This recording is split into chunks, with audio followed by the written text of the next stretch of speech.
अस्सलाम वालेकुम। Welcome with new video after long time. जिसके बच्चे पैदा नहीं होते और जो कपल इनफर्टिलिटी का शिकार है तो उनको इन्वेस्टिगेशन और इस तरह मेडिकेशन से पहले उनको ये देखना चाहिए कि फर्टाइल विंडो या फर्टाइल पीरियड और इस तरह सेफ और अनसेफ पीरियड को जानना बहुत ज़्यादा ज़रूरी है। देखिए, अगर एक कपल को मुख्तलिफ किस्म की बीमारियां हैं, मतलब ये है कि कपल के एक पार्टनर को या दोनों पार्टनर को अगर किसी किस्म का बीमारी है, चाहे वो साइकोलॉजिकल हो या फिजिकल हो, ऑर्गेनिक हो, इस तरह जो भी मसला हो या हार्मोनल डिजीज हो या हार्मोन में इम्बेलेंस हो, इस तरह अगर मेंस्ट्रुअल साइकिल में इरेगुलरिटीज में एमिनूरिया, डिस्मेनूरिया, ओलिगोमिनूरिया, पॉलीमिनूरिया, मेटोरेजिया मुख्तलिफ किस्म की कंडीशन हो और उसने मेडिसिन भी इस्तेमाल की हो, अगर कोई रिजल्ट पॉजिटिव नहीं आया है और इसने बहुत सा कोशिश भी की है और इसके कुछ नतीजा हासिल नहीं हुआ हो, तो उसको चाहिए कि वो पहले फर्टाइल पीरियड को इस तरह अनसेफ और सेफ पीरियड को फर्टाइल विंडो को जानना बहुत ज़्यादा लाजमी है। ये किस लिए लाजमी है? कि इसलिए लाजमी है कि अगर इंटरकोर्स आम दिनों में हो जाए तो इसमें एक्टोस्पर्म, तो आपको देखना होगा कि मेंस्ट्रुअल साइकिल का लेंथ कितना है। एवरेज जो मेंस्ट्रुअल साइकिल का लेंथ है, एवरेज वो फीमेल जो हेल्दी है, मतलब ये है कि साइकोलॉजिकल डिजीज़ नहीं है, फिजियोलॉजिकल डिजीज़ नहीं है, इसमें कोई एबनॉर्मेलिटीज़ नहीं है, हार्मोनल एबनॉर्मेलिटीज़ नहीं है, या इसमें मेंस्ट्रुअल साइकिल की इरेगुलरिटीज़ नहीं है, तो वो साइकिल मेंस्ट्रुअल साइकिल 28 दिन का होता है। इसका जो मिनिमम ड्यूरेशन है 19 या 21 डेज है और इसकी जो मैक्सिमम लेंथ है वो 35 डेज हो सकता है। अब मेंस्ट्रुअल साइकिल अगर एवरेज हम ले लेते हैं, अगर एक फीमेल है जो साइकोलॉजिकल डिजीज इसमें नहीं है, फिजियोलॉजिकल नहीं है और इस तरह हार्मोनल एबनॉर्मेलिटीज भी नहीं है, तो उसका जो हेल्दी फीमेल है उसमें ये 28 दिन का होता है जो एवरेज साइकिल होता है।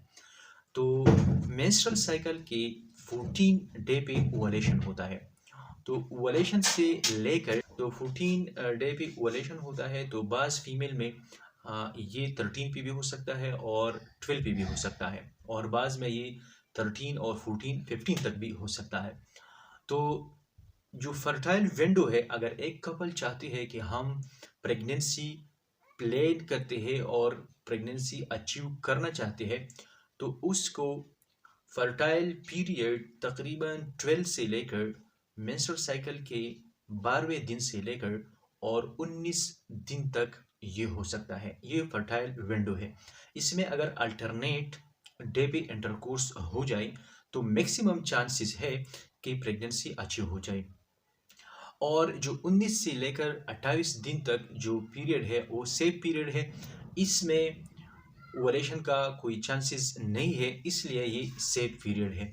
और जो प्रेगनेंसी के लिए जो फर्टाइल पीरियड है, फर्टाइल विंडो है, वो 12 से लेकर 19 डे तक होता है, जो मेंस्ट्रुअल साइकिल के 12वें दिन से लेकर 19वें दिन तक होता है। ये है फर्टाइल विंडो।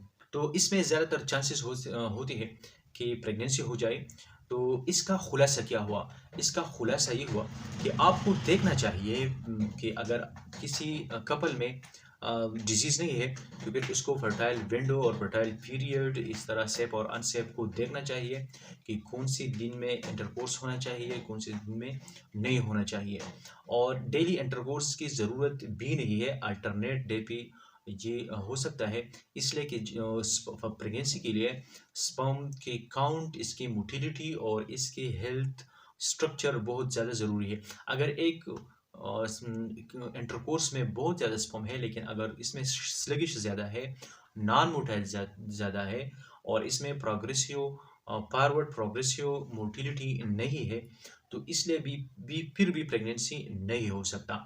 तो प्रेगनेंसी के लिए अल्टरनेट डे पे इंटरकोर्स होना चाहिए और इसमें फर्टाइल पीरियड में होना चाहिए और इस तरह स्पर्म की जो काउंट, मोटिलिटी और इसकी जो स्ट्रक्चर है इसको भी मद्देनज़र रखना चाहिए। तो इस तरह फिर प्रेगनेंसी आसानी से हो सकता है। अगर किसी कपल में साइकोलॉजिकल, फिजियोलॉजिकल, ऑर्गेनिक काजेज़ है, तो पहले इसको दूर करना चाहिए, इसकी ट्रीटमेंट करना चाहिए और बाद में फर्टाइल पीरियड में इंटरकोर्स अल्टरनेट डे भी होना चाहिए, तो फिर प्रेगनेंसी के चांसेस बहुत ज़्यादा हो सकते हैं।